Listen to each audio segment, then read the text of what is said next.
Welcome to Under the Hood of Developer Marketing, the podcast devoted to developer marketing, relations, evangelism, and advocacy.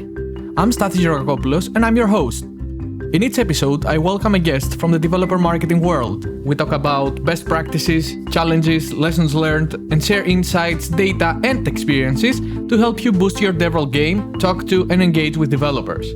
This podcast is brought to you by SlashData, the leading analyst of the developer economy, and DevRelX.com, a hub devoted to providing resources for developer marketing professionals, including developer ecosystem trends, news and job openings, webinars, a book, and a bi-weekly digest you can subscribe to. Access them all at DevRelX.com. Welcome to our new episode. Today we're back with our MasterTips series. In the MasterTips series, we share with you tips and best practices from panel discussions we put together with industry leaders at the Future Developer Summit. DevRel the next day, from tactics to strategy. This is the theme of today's episode, featuring Ali Spivak, the Senior Director of Developer Relations at Okta, Daniele Bernardi, Staff Platform Growth and Developer Relations at Twitter, Chris Castle, the Director of Developer Advocacy at Salesforce, and hosted by Andreas Constantinou, who is the CEO and founder of SlashData. More panel discussions and sessions from the latest Future Developer Summit and the previous ones are available at futuredeveloper.io, as well as more information for the upcoming events. That's what I had for housekeeping and introductions. So I'd like now to introduce our panel. And we have three panelists which will join the stage. If I can ask them to turn on their videos. So please give a warm welcome to Ali, Daniele, and Chris. Virtual hand clap here. So I will mention their names, do very, very quick intro, and then I will ask each one of them to introduce themselves. So Ali Spivak is Senior Director of Developer Relations at Okta. Daniele Bernardi is responsible for Staff Platform Growth, Developer Relations at Twitter. And Chris Castle is Director of Developer Advocacy at Salesforce. I'll be the moderator, and I'll be looking at the questions you ask and firing those at our panelists.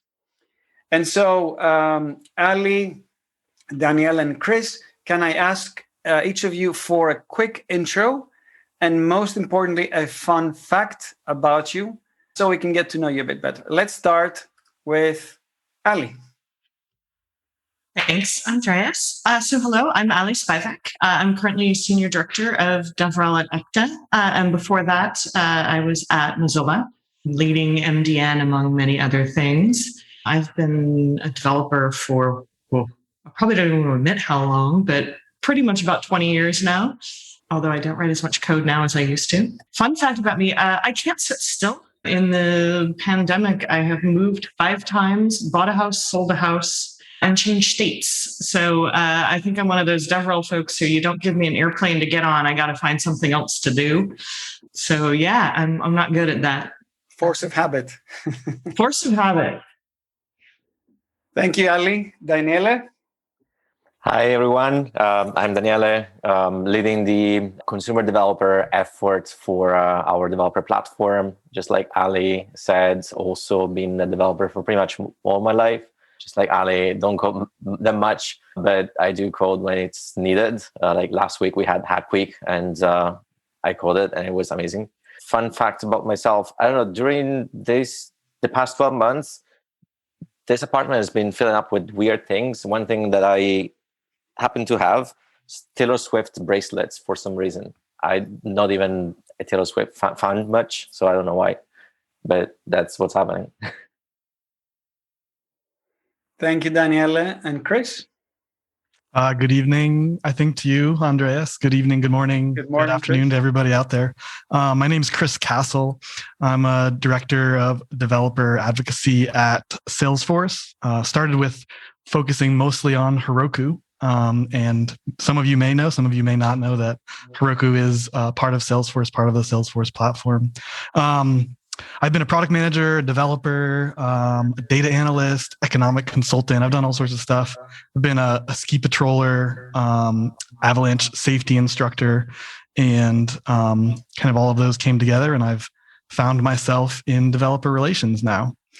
Fun fact about me is that my first job was as a bike mechanic. I lived in the Northeast US. Started working in the back room, collapsing cardboard, and slowly made my way up to being a bike mechanic and even did a little bit of sales. This is bicycle, not motorcycle, although I do like all two-wheeled vehicles. And yeah, thanks for having me and all of us on here. So I had a bit of a camera issue just now. I think it's working now. We see you now. Thank you, Chris. And so our topic for today, strategies versus tactics. I want to start with the tactics. And my first question to everyone, and you can maybe start with Ali, is do you have a superpower, like something you use and you've become really good at, and something you kind of have been honing your skills in all these years in DevRel? That's a tricky question.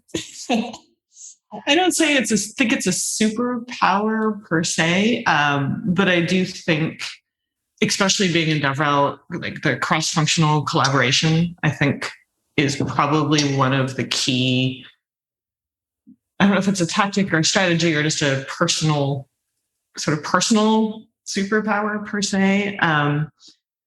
But being able to get groups across the company together to have kind of real conversation. I think maybe that might be my superpower. My friends have joked around that, I need one of those candles, like Our Lady of the Difficult Conversations. So maybe that's my superpower. But I do think being able to pull groups together to have conversations about what's working, what's not working, and sort of feed information from my team, from developers, what we're hearing, back into the org, and then be able to take the feedback from the org as well and synthesize all of that.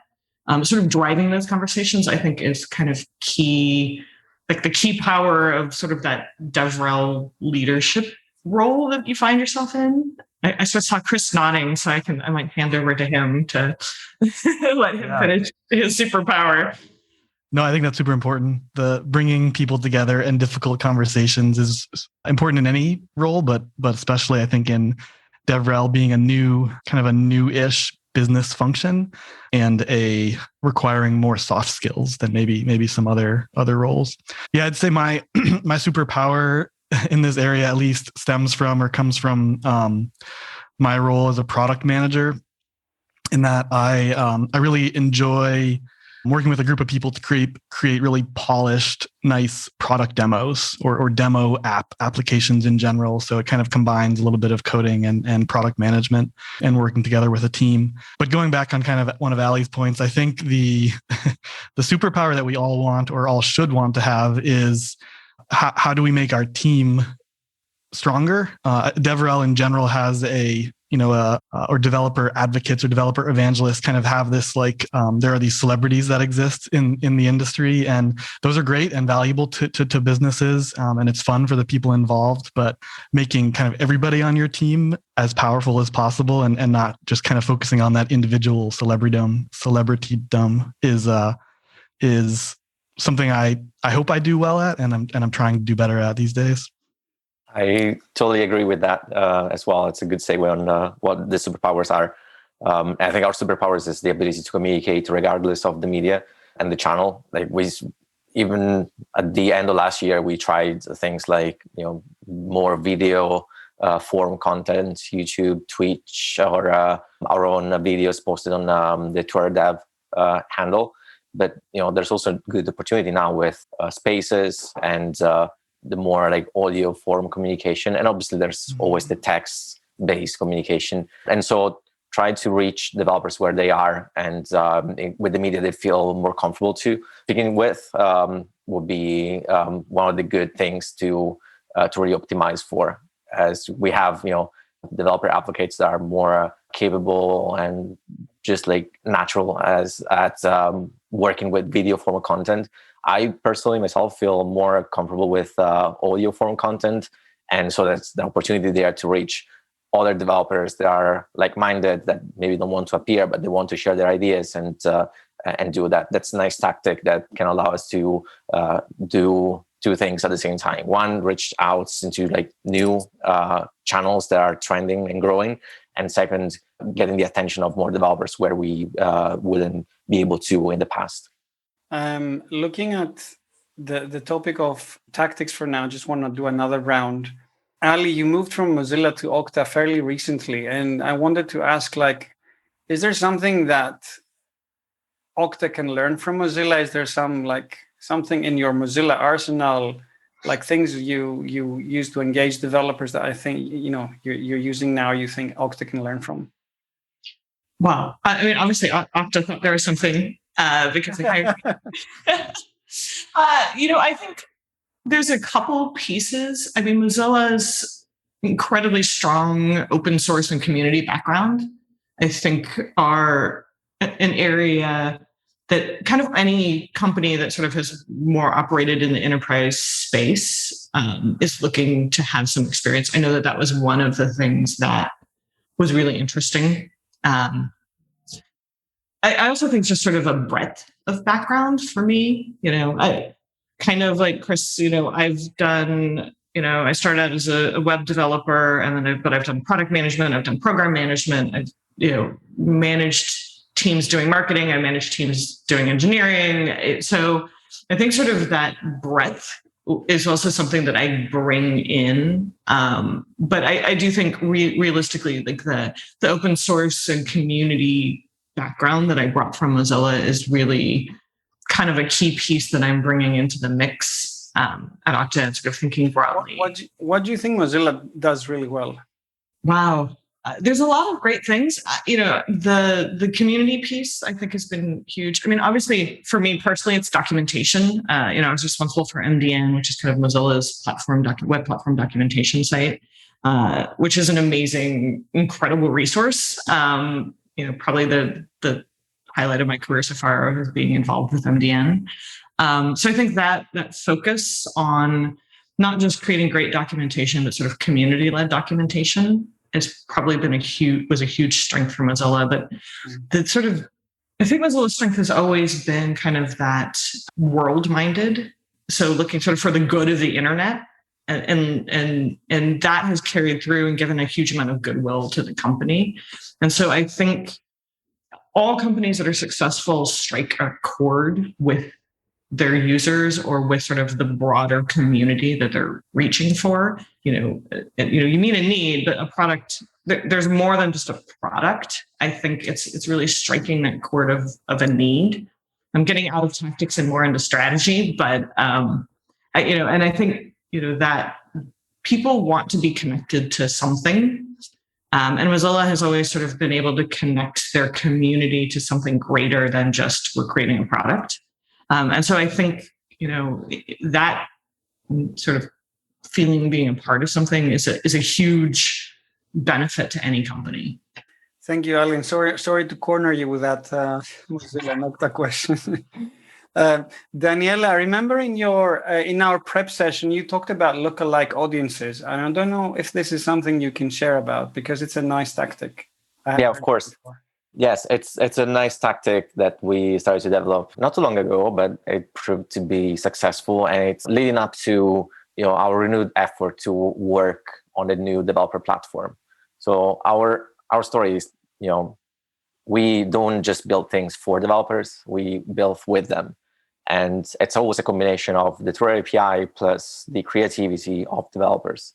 But sometimes, because we had such a fractured relationship with developers throughout the years, and we're literally just getting started again, getting back to understanding what they've been up to, sometimes it's difficult to understand exactly what is a good use case or a good app to surface. And so one of our tactics was, as we were launching endpoint after endpoint, pretty much at a faster pace than ever before last year, we also wanted to highlight some of the developers that excelled in that particular field or in the particular area where that endpoint would be relevant. And so our way of doing that would be to understand usage in terms of both how many API calls are made, which kind of tells success from one end, like a developer calling that API many times, great, shows usage, but are their developers also using that. And so we combine that with the number of individual users using that API on their side as well. And basically finding more developers like that through data has proved very successful to understand what were the use cases we should invest more on, what were the stories that were worth telling. And so like through there, we discover fantastic use cases. Like there's this one app called Flocknet that basically is a LinkedIn for Twitter. It allows you to search on your contact list and the list of other public lists based on people who authorize to do so. And you can basically sort out contacts by job description, by what they have on their profile bio, and you can add them to a list. So if you're looking for like funding, or if you're looking for engineers, if you're starting a business and you want to get more of expertise, you can just get to Flocknet and like search by profession. And you know that people on Twitter are very opinionated, and they actually like to share their opinion a ton. And so that's a good search engine for new business relationships right there. And we discovered that through data. And so Flock, FLOCK.network. So yeah, and that's one of the things that we discovered through data. So that helped our tactic of featuring at least one developer per product announcement, which is something that was extremely well received by developers themselves. Moving over to Chris. Yeah. Chris, I think, again, from our prep session, you talked about how you love building whimsical product demos that are fun. Yeah. Yeah. I mean, from my developer background, I enjoyed building things in general. It's always been I was actually kind of writing about this in a blog post that maybe I'll publish, about how writing code has always been not just kind of like the act of building something, but also felt like a bit of personal expression to me. And so there's this kind of like love for coding, and then combining that with my product management background, and getting a team together to work on something. And then was it almost 6 years ago now, joining Heroku, where there's this kind of very high bar for developer experience, and some very, very talented people that I was fortunate enough to learn from and to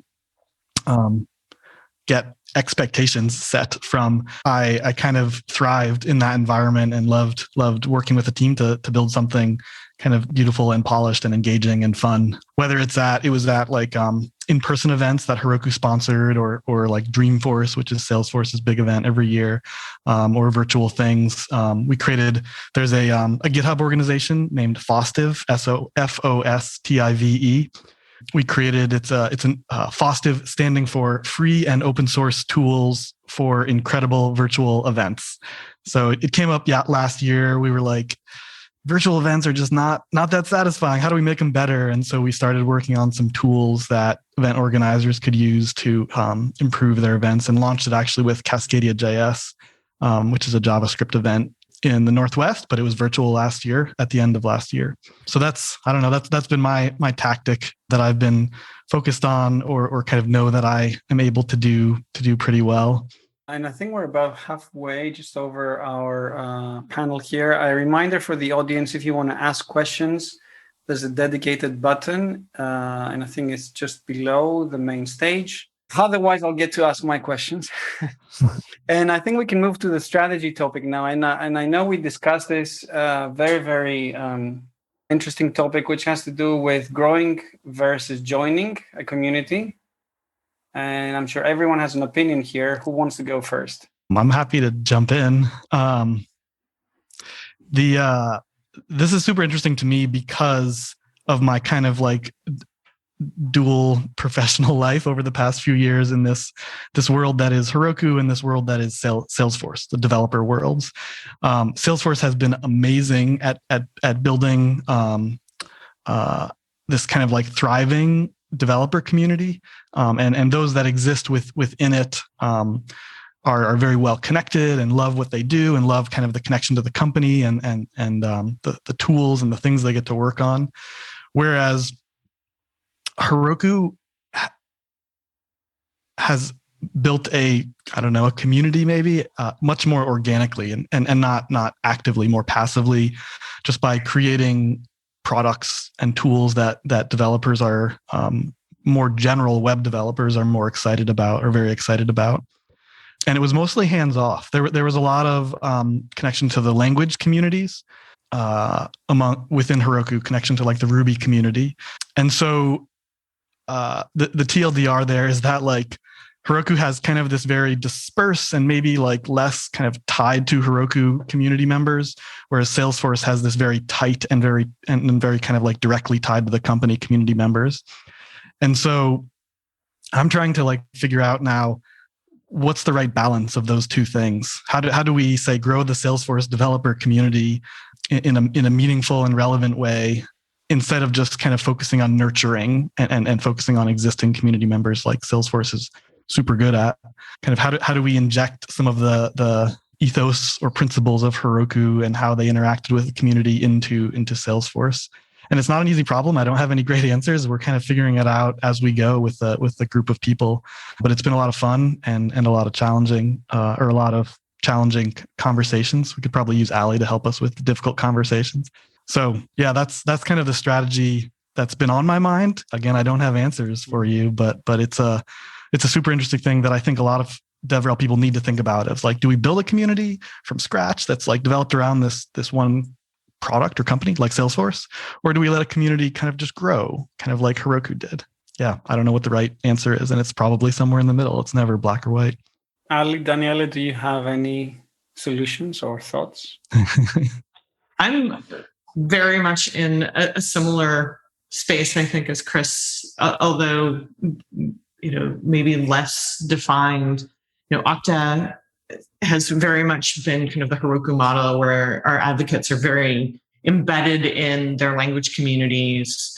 And so we've had this sort of very dispersed participation in communities, providing, I think, the resources community by community. And we've started having a lot of conversations about, well, what does a community really mean? Do we build something that's a little more focused on Okta? Or do we want to look at more investment in more communities outside? What does that look like? Do we change, do you change focus on different communities as sort of different, as they evolve, or as your product evolves and changes? And so we've been having a lot of conversations, same sort of thing, like, do you build or join? And if you're looking at moving into new spaces, what does that mean? Right? Do you kind of barge into existing communities? Do you sort of slow roll into existing communities? Do you start your own? And so I think that's kind of, I think, the fundamental challenge. I think everybody wants, our own community. But I think what that means varies greatly. I think a lot of it is what kind of product you have, what kind of community you already have, what your goals are, what your community needs, which I probably is the most important piece. Because just being like, I want a community doesn't do anything for you if there's no desire amongst the developer groups that use your product or want to use your product or may use your product to I think the key thing here is you can't force community, right? Like there has to be a need or a desire or, something that brings that group together. And whether that's outside your control, quote unquote, or inside, that is I think the fundamental thing of figuring out like where that need lives. I'm really interested actually to hear Daniele's take on this, since I know you're probably doing the same thing of figuring all of this out. Yeah, it's you both had. I had so different answer before I heard you two, and now I feel like you made me think of one thing that I'm going to share my perspective of Twitter. I think we actually almost have to join a community developers already built for ourselves. And I think, Chris, the way Heroku, one of my, as a big background, I was developing in historically PHP, and then this language Facebook created was called Hack that was barely supported. And I wanted to just, back in the days, try to use Hack and HHVM, which was the virtual machine for Hack, into Heroku. And in the case of Heroku, for me as back then as a Heroku developer, access to the community was basically embedded into the product, into the way the product was built. And Heroku had a thing called build packs, in which you can basically create your own configuration and factor in your own programming language and tools to deploy into your Heroku instance. And turns out that if a language wasn't supported, then the community could step in and add support through build packs for these kind of things. And with that, you could basically become an influential member of the community, because you were that prominent developer who would give people support for a specific stack. And I think that the same is happening with our developer platform. Is definitely true for us, for Twitter. Developers have always stepped in to solve problems we couldn't solve, or problems we would never able to solve because of our size, scale, because of our focus, and so on and so forth. So we are very well aware that we sit on an enormous amount of creativity, to the extent of which, like, one of our objectives for the year is to earn creative energies from developers. So that's a strategy for us. And we want to drive the goal through a set of initiatives that will basically make us join the community that already exists. If you think of it, the word, like, the mute button was actually invented by developers, or the hashtag was invented by the community. Even the word tweet itself. Our first iOS app was actually a third-party client. Somebody built a mobile app on top of the Twitter API, and it was so good that Twitter ended up acquiring it. So there is a ton more that we know it's going to happen. Just yesterday, Kevin actually was talking about the possibility of opening up new parts of the platform, like fleets or spaces, because we know that developers are going to solve for problems we could never foresee exist yet. And I think that's a ton of wealth that naturally happens. So there isn't really a question of should we join or should we grow. Like, the community has already grown, and it's up to you to direct them to the things that they can build that will make the most sense and focus for the long term of both the community and the product. I think that creativity is super important, and I think it doesn't happen very much because it's scary for the company. It's scary to relinquish control to community members, to people outside your company, right? But it's so powerful if you can create the right bumpers or guidelines or guidance to and tools to allow developers to build things on top of your platform that are not just for themselves, but kind of extend the product in a way, right? It just seems.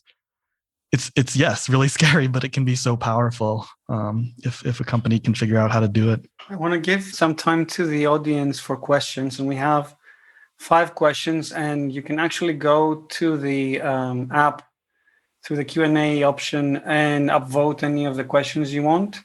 So one of the most interesting here for me, which I upvoted, so I'll start with that, is I think it's a developer who's asking, what's the best way of getting involved in DevRel as a developer? Sure. Yeah, I'm happy to jump in. So quick, I'll try to be quick. My background story was Heroku was my first DevRel job, my first experience. And I applied out of the blue, on the job site. There was no networking. There was no soft or warm introductions. That has never happened for me. But somehow I got my foot in the door. And I think similar to what Ali said, I have a generalist background, and I think bringing that to this new industry that is DevRel is helpful. So if you can be flexible to be able to do a lot of different things is important in DevRel, because you're going to get a lot of different kind of demands from above pushed on you, especially from some people that don't know DevRel, leaders that don't know DevRel, leaders that do know DevRel. More tactically, I think the thing to do to get into DevRel is just start building stuff, creating things, and sharing your excitement for technologies or communities, or bringing people together. Whatever it is, could be blog posts, it could be videos, it could be podcasts, it could be create a room on Clubhouse, as Daniela was talking about, this new audio format that's emerging beyond podcasts. Yeah, build stuff, write code, open source it, write blog posts, create videos, apply to conferences, put yourself in that uncomfortable position of presenting and learn how to be a presenter. Yeah, that's it. That's my take, I guess. Thank you, Chris. I wanted to add that all this seems that you have to be an extrovert by nature. That's not true. So don't feel I'm an introvert. So, and I want to speak to all the introverts potentially out there, not asking that question. Definitely, absolutely, build something. Just show that you're passionate and you care. Like passion and empathy for solving something is exactly what it takes. And maybe join hackathons, do something. If you can't speak or you don't feel comfortable, that's not a problem. Controversial, but true. Your like the quality of the things you build and the use case and the way it's built actually can speak even more than that. So don't worry about that. There's always like many other ways you can contribute. But like join events or hackathons, write tutorials. Those are all things that work. And just ask to everyone if they're hiring. If there's any opening, apply. If not, just reach out and let the people within the company guide you towards the right approach. But I think what's needed for developer relations is passion, empathy, and be a fantastic developer. Yeah, +1. I totally agree with Chris and Daniela. I think, so much, there was a view for, I think, a long time that, dev advocacy or evangelism or DevRel was like people standing on a stage and speaking. And that's, I think the last year in particular has really taught us that that's not actually the core. And so I think Chris said it perfectly, and Daniela followed it up too. Like, it's share your experience, share your passion, share your knowledge. Like, I think the core of this is sharing. And it's also sharing inward. That's a function I think that gets glossed over a lot in DevRel, is that it's also being able to provide input back into your team, engineering teams, product, about like the needs that you're seeing in your community, or even yourself or your team. Like, that's a core piece that's incredibly valuable. But I think it's the sharing piece is sort of the core of DevRel. We have time for just one more question. We're now eating into the break, literally, but we have quite a few questions. The one that's the most popular right now is the one from Larry McDonough at VMware, who's asking, how important is consistency of developer experience across your different product lines, like API consistency, doc consistency, samples, and how can you enforce that? Who has a view on that? Painful one. It's crucial. We come from a place where our API is even as like response fields that are spelled differently. Like when you like a tweet, now you like a tweet, but in the past was called favorite. It was a star, not a heart. And so, that was 2011. The API hasn't changed that. And we had different teams across the globe working on that. And the response field was one spelled favorites with the American spelling, American English, and then the other one was with the British English spelling. And that was confusing. It added a ton of complexity for developers to understand which API would return what field and create extra code that was unnecessary. And it created roadblocks down the way, like how to explain that in the docs. So it's extremely important. And the way to enforce that consistency is not just, from one side. It has to come from definitely a central piece. So the way you organize the product development and maybe teams as well has to change. So it's an organizational change. You have a central repository for rules, how things should be written, designed, and deployed, and then you have a central voice. So even if you have a spread out developer relations team with a technical writer and a developer advocate and a partner engineer that follows the product launch closely, there needs to be a central unified point of review where all the voice is unified, and also like strict guidelines. If somebody notices that a principle or a field is in violation of what's already out there, it needs to go back to the drawing board and fixed. That's a bug. So that's my perspective from what we've seen in the past years. I'm very conscious of time. We have one more minute, and we have one question that seems to be popular here, which is, what would you say? No, that's not the one. How do you deal with a multitude of platforms? The community lives in a growing number of places. How do you deal with that challenge? I think that must be a developer question. I would say it's just, you have to look at your time, the time you have in the day, and the number of people on your team, and you have to ruthlessly prioritize and focus on what you can do instead of trying to take on everything or every different platform or every different place your developers live. You'll just water down your effort, and it won't be effective or useful or even fun for you as you engage with them. So it kind of sucks, but I think that's the way you have to approach it. I also think one of the things in terms of when we're talking before about community and sort of participation, I think being able to essentially find community members who want to be and are capable of being representatives is a great thing here, where there's no way anybody will ever hire enough folks in DevRel to cover all the places where developers are. And so I think, one key thing is if you have folks who are, I think, champions or ambassadors or various other things, and I've built programs at various, at Mozilla, and we're thinking here at Okta about how do you empower members of your community to represent in their communities. And I think that's another kind of core, and you see a lot of companies have programs where you have ambassador or champion programs where, and so I think that's like, how do you effectively empower people outside of your own organization is key, because you'll never be everywhere. Never be anywhere you want to be or where people have interest in your product or what you offer. So figuring out how you can sort of exchange that value, I think is really important. That being empowering versus controlling, I think is a key piece of that. That can also help you get into DevRel too, or help community members who want to get into DevRel, right? Yep. Too. So there's kind of like a virtuous cycle there. So I see Mosula's window just popped up, which means we're eating into her window. So I'd like to thank everyone here. I wish we had more time.